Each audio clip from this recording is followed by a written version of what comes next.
Welcome to the Random Encounter Show. I'm Jeff Stalker 5 coming in for another episode of Table Talk. Do you know what that means? Get you something to drink. Come sit here at the table with me and let's just have an open, script-free, teleprompter-free, raw discussion on our gaming hobbies. Yeah? That's not hard to do, is it? This week I had something completely different planned for what we were going to talk about. But as you know, some of my background projects, one of those was that I was editing Cepheus Universal. It dropped, it released, it premiered on Monday. And it quickly shot to the #1 bestseller on DriveThruRPG. And it still, as of right now, is on the best-selling list. Yeah, maybe we'll push it back to #1 around here. Yeah, why not? But being the editor of that means I am intimately familiar with Cepheus Universal, what it's comprised of, what it includes. Now, we're not going to review Cepheus Universal here today. I'm going to wait until the proofs come back and we get our printed copy, and then we'll come on and really talk about it in depth. But I've been seeing a lot of questions on my post and around the internet on just what is Cepheus Universal and how does it compare to other Cepheus games, etc. And I said maybe we can get on and try to answer those as best we can. Then later in the episode, we might talk about the experience I had with editing with Zozer Games and maybe some other gaming related stuff around the Fortress of Doom. Who knows where it's going to go? Not even I. That's how we roll around here. Yeah? If you're not subscribed, you probably should be. Who knows what you may encounter on the Random Encounter Show itself. When it comes to Cepheus Universal, what is Cepheus Universal? Cepheus Universal is a full-body, full-fledged science fiction RPG that's ready to run everything from Star Trek to Star Wars to Mad Max to Babylon 5 to cyberpunk style games. Whatever you want to throw at it, it lives up to its name as being a universal system for science fiction.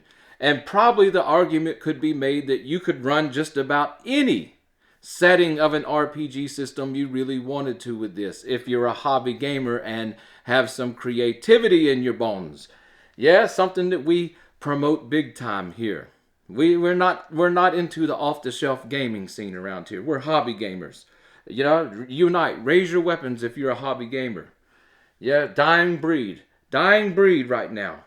Anyways, back to Cepheus Universal before we get sidetracked into a very long-winded rant. Forgive me. Cepheus Universal, like I said, it's going to handle anything you want to throw at it. And for the first time, at least that I know of, it contains the full rules for everything included in the book. Maybe that needs a little bit of explaining. Let's talk about what Cepheus is so we can get into this explanation of what I just said. Cepheus is a source document that is the OGL of Traveller First Edition published by Mongoose. With it being sort of the OGL scene, Jason Kemp, he created Cepheus as that source document, and he left it open that other game developers and authors could use that document to use as a basis to create their own rule systems, games, etc. based on that document. Yeah? Now, Traveller has been around since 1977. It's been through many editions, through many different publishers. What I hold in my hand is currently probably the most popular version of Traveller, which is the Mongoose 2nd edition Traveller. Can we say Traveller one more time? Anyways, Traveller initially was released as the first science fiction role-playing game in 1977. It was comprised of several books, but at its core, it's a very well done 2d6 RPG mechanic system. I absolutely love it. And it established many things in which science fiction RPGs outside of Traveller were still used to this day. So, in the world of Traveller and Cepheus, what you're going to run into, why I said this is why Cepheus Universal, as far as I know, from my mind, is the first actual complete in one book resource that's become available in all editions of Traveller and all other Cepheus engine games that I've looked at. They would have sort of the core rules in one book, but if you wanted the rules for all the other stuff, whether it was vehicles and vehicle designs, spaceship designs, robots, equipment, etc., it was please buy another book kind of scenario. Yeah?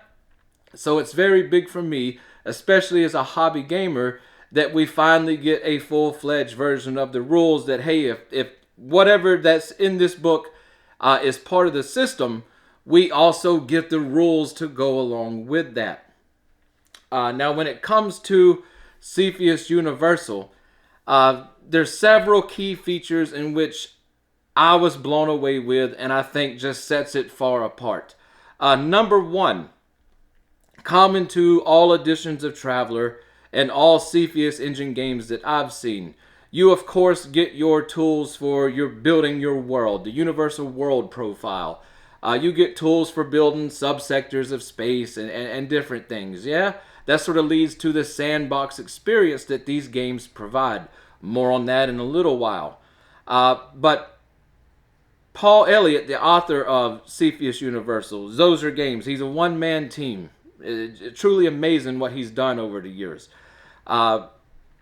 He's put in this book by far the best setting and universe building tools that I've seen available. Yeah, he went full-fledged cultures, of course, planet building, subsector building, to full galaxy and universe building, and technology, just everything you would want to throw into your universe. Long story short, is included, and it's very detailed. Yeah, and most of it has several tools that you can use to roll up or to determine how to properly place things within your universe. Everything from how physics works to technology levels and such. Yeah, it's quite amazing what he's done with the system here. When it comes to the rule mechanics, all technology levels are well represented. You're going to get everything from your lithic era, primitive Stone Age sort of technology, fire building, stone tools, furs and hides, Neanderthals. I mean, I don't know what you want me to, this primitive Stone Age stuff, yeah? You could probably run a game of the Flintstones using Cepheus Universal. That would actually be fun, huh? But it goes all the way up to technology levels where the technology is so far beyond our current understanding of physics and mechanical engineering that it almost seems like magic to us. Yeah, or at least it's highly theoretical. Replication of mass, teleportation, and this kind of stuff. Yeah, so, yeah, the whole gamut's included.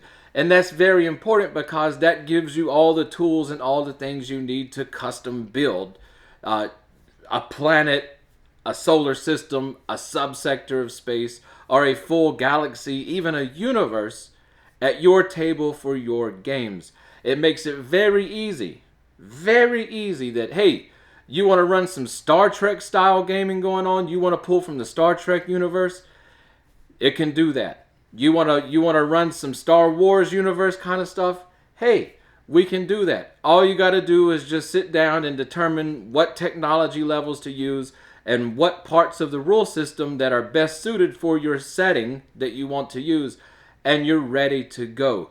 Now, the game itself, Cepheus, does not have an included setting per se. It's left open for you to provide the setting.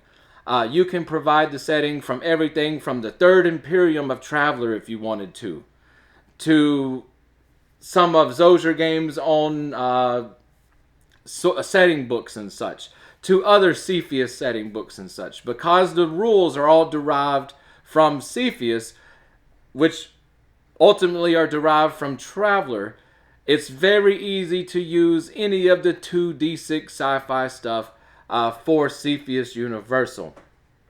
Yeah, I just can't praise it enough. I think it's an absolutely outstanding effort from Paul to bring this as a one-book resource. I think the book clocked in the final form at 444 pages. Definitely over 400 pages of material. So, yeah, I mean, it's definitely a resource. And we'll talk about some of the specifics here in a minute because we're going to talk about other 2D science fiction games in comparison, especially those that I've seen asked about Cepheus Universal. Why wait? Let's just go ahead and dive into it. First off, you guys know that I recently purchased and got fully into Hostile. We'll be doing a deep delve of this as soon as we knock down a few more projects around here. Now, this is Zozer Games. This is their sort of flagship game. Yeah? And it's a 2d6 Cepheus-based science fiction game. So people were asking, hey, how is Cepheus Universal any different from Hostile? Why would I be interested in Cepheus Universal? Let's just sort of get this down to the nitty-gritty. Hostile, if we can speak English, Paul Elliott, this is a product of hobby gaming. Yeah, I saw a video here recently he put on the Zozer Games YouTube channel where he was talking about that this was a game that he built over 40 years based on some of his favorite science fiction movies, particularly the Alien movies, Blade Runner, and Outland featuring Sean Connery. Basically the great science fiction movies from the late 70s to the early 90s. So when he created this, the rules for Hostile are very similar to the rules for Cepheus Universal. Yeah, when it comes to the 2d6 system. But these rules and everything written under the Hostile banner was written directly for the setting of Hostile. Yeah, the setting book, etc. You can find all that. We'll put a link to all this in the description below, by the way. But near future, heavy industrialized space is ran by multiple mega corporations and conglomerates. Yeah. So yeah, while I absolutely love the Hostile setting, yeah, I absolutely love it. It really speaks to me. I really enjoy gaming in it. Cepheus Universal, on the other hand, is free of any setting. You know, you could use Cepheus Universal to run something like Hostile. But it would be much harder with the Hostile rules and the Hostile settings and such. Like I said, this is written specifically for the setting itself. So you could run different stuff with it and different themes with it. But Cepheus Universal is built that you can run anything. Yeah, like I said, it's mostly free of setting. We can talk about, while I adjust my glasses and scratch my eye,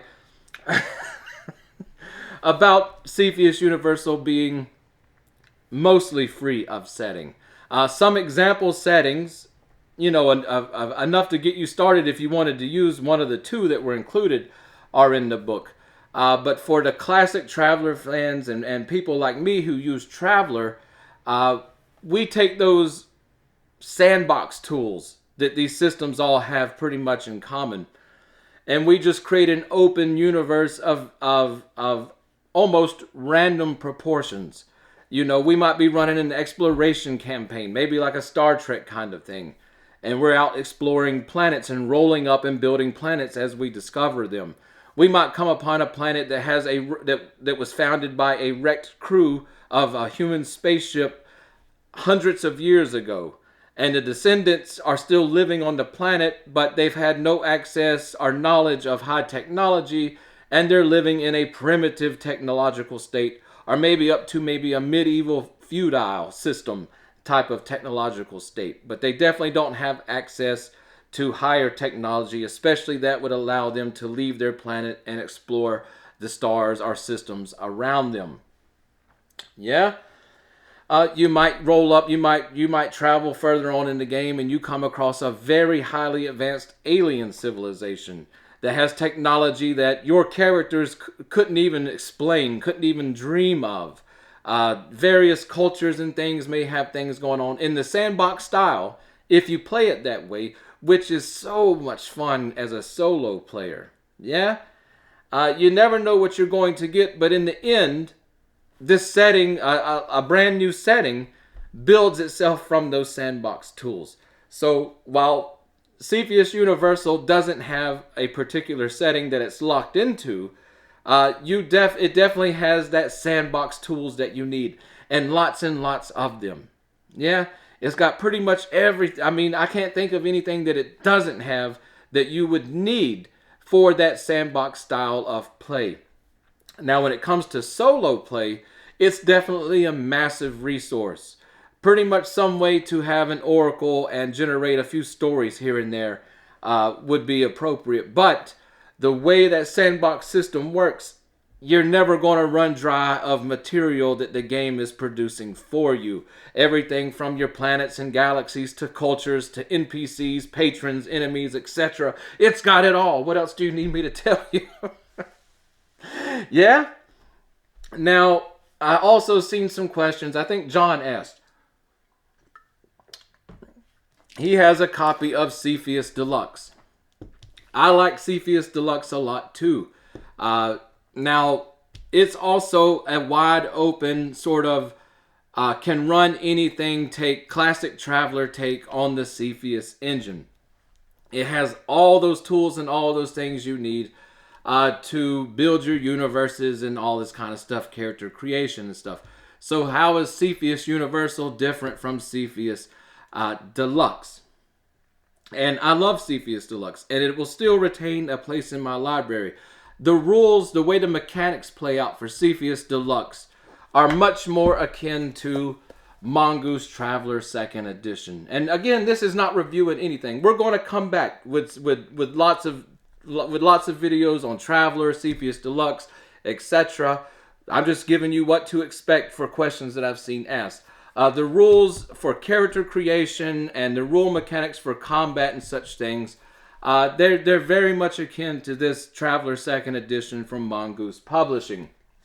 When it comes to Cepheus Universal, it offers, normally, like with player creation and such, it offers some various ways in which to roll up your characters. Cepheus Universal, the main way of creating characters is actually a directed way. That you've got a character in mind, here's your resources, now build that character. It also has the more classic Traveler roll your character up. And that's well represented in Cepheus Deluxe as well. Cepheus also has sort of the boon and bane system from Traveler 2nd Edition. But when it comes down to the rest of the material, this is very lightweight compared to Cepheus Universal. Yeah? And one thing that's pushed me away from a lot of the 2D6 games, and we'll get to it in our video of why I bought a ton of Traveler for a while, and eventually I said I've had enough. That, like I said, Cepheus is Universal is the first of its kind. All the rest of the Cepheus books and all the rest of the Traveler books, let's take, for example, in Cepheus Deluxe. In here you have a character creation. You have a belter, which you could use for asteroid mining or planet mining or just mining in general in space. When it comes to the actual rules, if you created a mining character, a miner, not someone under 21, somebody that digs into the earth looking for precious minerals and resources, okay? But you created a miner. You turn in this book, guess what? There's no mining rules.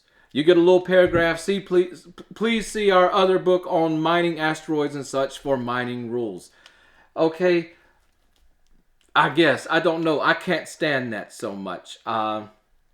And Cepheus Deluxe is nowhere near as guilty as the off-the-shelf gaming experience. You want these rules, please go buy other books, because second edition Mongoose Traveler is full of it. You want vehicle creation and all that, we'll give you some taste in here, but you need to buy the vehicle book. Spaceships, yeah, you need to buy the spaceship book. Robotics, yeah, you need to buy the central catalog book and then buy the robotics book. Yeah, it drives me nuts, you know. Give me a book that's hobby-centric, that gives me the tools in which and rules in which to play the game, instead of having to buy more and more and more books in which to do so. Yeah, it's a headache. Another thing with Cepheus Deluxe, I actually had the first run of this and I liked it much better. I upgraded to this because it was supposed to contain some deck plans and stuff. What did I get? I got this book with these horrendous giant margins or borders across the pages. So it shrunk the page size down in the print version. And I've got to look at this neon colored orange and pink banner flying off of every single page. And purchasing the book, I said it'll be neat to get those deck plans. Well, guess what? With the giant borders, they also made a decision to present the deck plans in a micro scale that's basically unreadable. Yeah. And that's no slight towards Stella Gamma or Cepheus Deluxe. I love the rule set and I love the system. I just don't understand the end decisions for these borders and shrinking down the page sizes and such. Yeah, but it's definitely completely usable. Like I said, I really like it. In the end, even though it's very similar with Cepheus Universal, both games play quite differently. Yeah, Cepheus Universal also is going to go in more detail when it comes to all of the little subsectors of rules that you can use for your game. When it comes to vehicle creation, spaceship creation, culture creation, etc., you're going to get a lot more from Cepheus Universal. Like I said, Cepheus Deluxe is fantastic, though. I'm not running any slide on it. We're just in a general comparison. So, yeah, I hope that answered at least a few questions. Where do we go from here? You guys want to talk about being an editor for a minute? Some of you probably know veterans of the Random Encounter Army around here. You've probably heard me talk about it before. I have been in the world of publishing, writing, and editing for many years now, but in the realm of academia. Yeah? Working with Zozer Games for Cepheus Universal is my first foray into the world of literature surrounding game books. And I'll tell you what,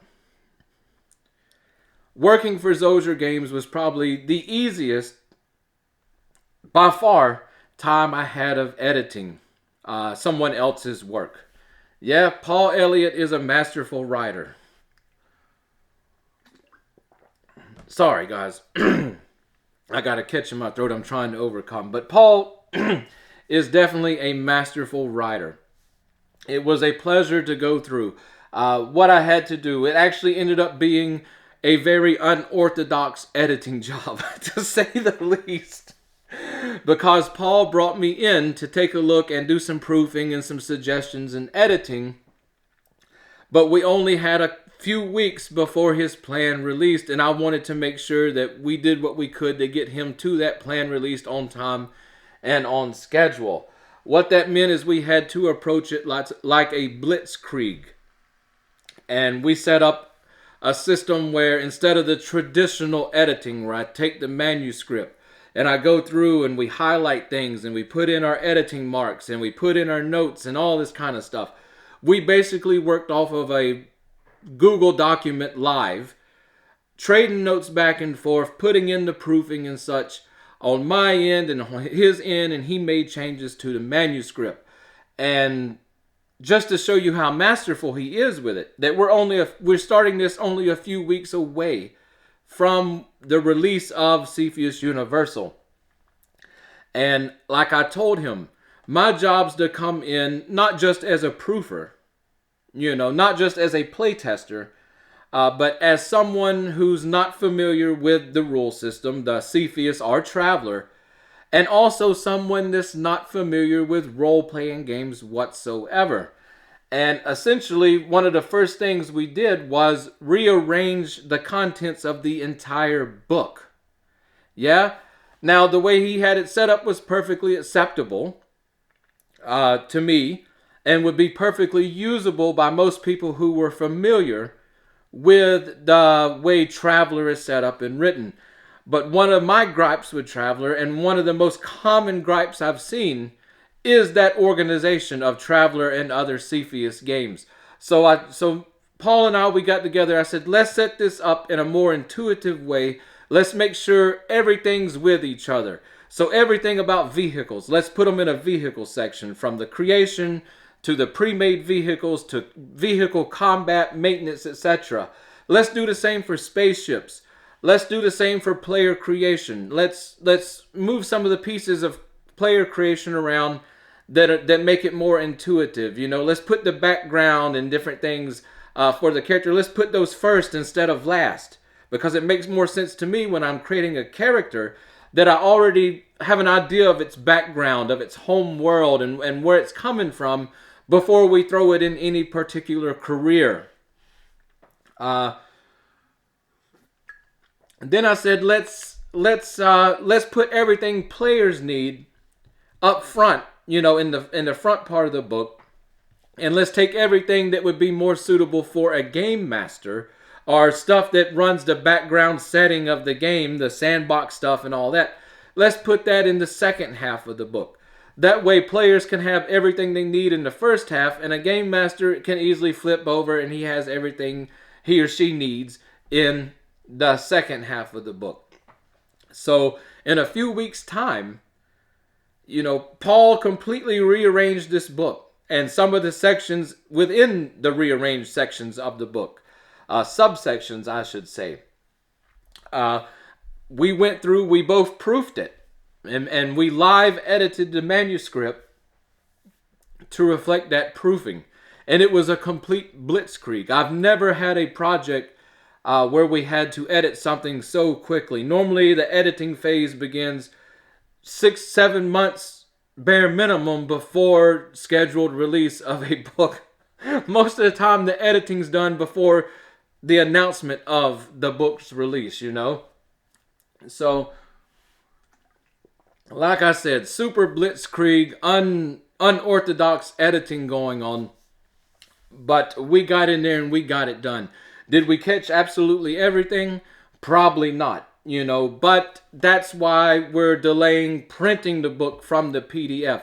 This allows us and other people to go in, check it out. If they spot something, all they got to do is mention it, and Paul makes a immediate update to the PDF, and that correction's fixed. Once it goes to print and we've got it printing out, that's much harder to get it fixed once it reaches that phase. So yeah, we'll do a full review and take just a full deep dive straight into Cepheus Universal as soon as it arrives. Yeah, I'm very proud that getting my foot in the door, my entrance into working in the world of game books, was with Zozer Games. Paul is just an amazing guy to work with.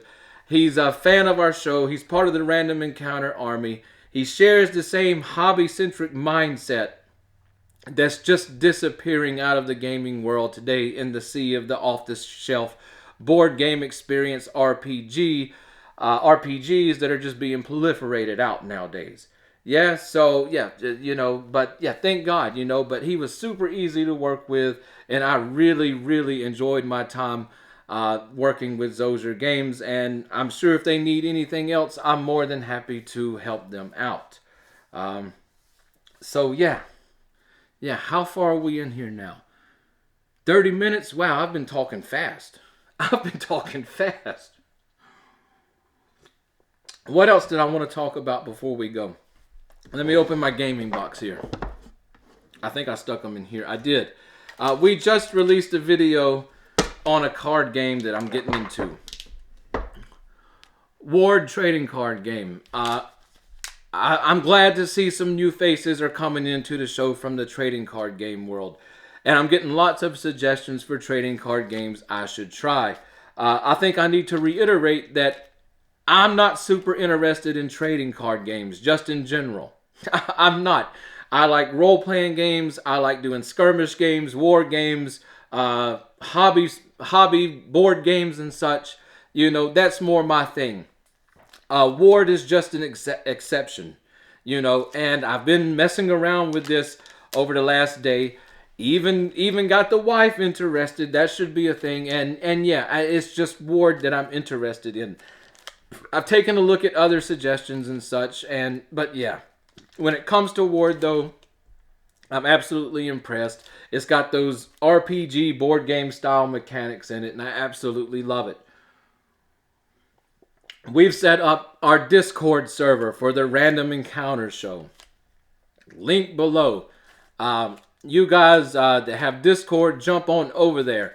We've opened up a channel for a game finder for Ward. I'm going to be experimenting with this along with, I think, Thaddeus and probably John and some others who saw Ward and they're also wanting to get involved. We're going to set our cameras up and try playing some one-on-one games via Discord or Zoom or whatever. But once we sort of get it figured out and can offer some guidelines for online play, we'll get that over on Discord. But you're more than welcome to come ahead, join in. We've got several different channels, including our tavern chat. You guys will probably see me around there every day. And I answer a lot of questions and get to talk and see a lot of people's hobbies. And I love it. We've got the Facebook group as well. The Discord, though, for whatever reason, even though it's much smaller in number right now, it's very active. Yeah, it's very active. And I really enjoyed discoursing, seeing people's paintings, talking about games, arguing a little bit here and there. I love it. It's what it's all about. Talking some gaming, talking some hobby stuff. Yeah. With Ward, though, I'm talking to a friend of mine, Chaos Orc, wearing the shirt today. I'm talking with him. You know, he runs the Chaos Orc Superstore. I'm talking to him to see if he can get us Ward trading card games sort of in bulk or something. Make an order through him. We don't know yet. We'll find out. When it comes down to it, though, guys, if you guys want to do a bulk order of Ward, it's probably going to require us to pull up together and sort of make a purchase, and then once the purchase arrives, split it out and ship.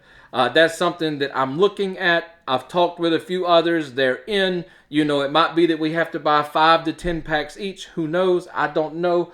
But we'll see how it works out, and we'll see if we can make it happen. But yeah, I'm definitely impressed with the Ward trading card game. There was another one someone suggested, I believe, Sorcery. That looks interesting, but for right now, I'm just going to stick with Ward. I'm too poor to get involved with the trading card game scene, especially more than one game. Yeah? Anyways, for this week, I was also planning to open a package here on the show. For whatever reason, it left my local post office and is now in Hattiesburg, Mississippi. Yeah, so who knows when that's actually going to get here. But I have found a very obscure, I guess, I don't know, the tickle on my throat's getting worse. Very obscure, what I would call hidden gem RPG. I purchased the full thing except one book that's not available right now. It came out before 3rd edition, by the way. We'll be showcasing that very soon here, but it looks amazing. When I purchased the physical books, they shot me over the PDFs from their website, and I took a quick glance at them. You guys, I've already explained that I don't like reading PDFs. It's not an enjoyable experience. So I definitely waiting to get these print books here so that we can take a first look at those. So be on the lookout for that video coming out as soon as the package gets here and we can get it open. Anyways, guys, I want to thank you all for being such a fantastic community. it's growing very quickly now. I'm very happy to see it, and I've got to meet so many wonderful people. I always like to take a break out every once in a while to just congratulate all of the Random Encounter Army here, because the biggest thing we have going on around here, and my motivation for being on YouTube itself, is yes, to share my passion for gaming, yes, to share my hobbies, and yes, to teach others that, hey, you don't have to be victims of the off-the-shelf gaming experience. You've got the power to take gaming in your own hands and build whatever you want at your table with however you want. Yeah? But that's one reason I'm here. But the main reason is to build a community of hobby gamers. You know, we might be the last bastion of hobby gamers around before long. I'm trying to keep the spirit alive, and you guys are rallying behind me, and I absolutely love it. So again, my hat's off to all of you, because in our modern age of gaming cultures, you know, most communities are just poisoned wells. They're venomous. They're not fun to be part of. Hatred and depression just run rampant, it seems like. So yeah, having a positive experience, staying positive, and reinforcing positivity is important to me. So yeah, if you're a subscriber here and you haven't joined our Facebook, you haven't joined your Discord, I highly recommend it. I don't try to advertise our memberships too much, but I'm going to throw an advertisement here now. We have our membership, the Rogues Gallery level, open here on YouTube. It's $2.99 a month. You get a lot. I put out quite a bit of community posts. We share some modules and things around, and you get an exclusive video. That'll be coming out sometime at the end of February here. So within the next week or so, we'll be putting that out. Questions, answers, and advice with Deathstalker 5. We did our first one earlier this month. For the month, we started it in January, so we ran it at the first of the month. I like sort of the first of the month. Ran it, and it was absolutely a massively fun time for me to get on and interact directly, answering questions and giving advice around to community members. So anyways, guys, I got to get off of here. I've got to get back to work on some background projects. Thad begged me to give you an update on the unending struggle against the trees and bushes and wisteria vines outside. Yesterday morning, I became completely broke again because I ordered a brand new chainsaw so we can handle some of the bigger stuff, because we won't be defeated around here. It tore up my other chainsaw, by the way, pulled the tension screw straight out of it. We got to get another tension screw and stuff in there, but before that, I said, let's just get a proper chainsaw. We had a little 8-inch pole saw. Let's get the real deal. Let's get the cutting around here. Let's get a victory going on around the Fortress of Doom. Anyways, guys, this has been the Random Encounter Show. This has been Table Talk. I'll see you guys next time. I'm out of here. And this has been but one tale from the days of high adventure. You can join Deathstalker 5 on his quest by hitting that subscription button and joining his Random Encounter Army. On the channel's About page, you will find our Facebook page and Facebook group where you can get more directly involved with the fun. And make sure you use our affiliate links to support our show.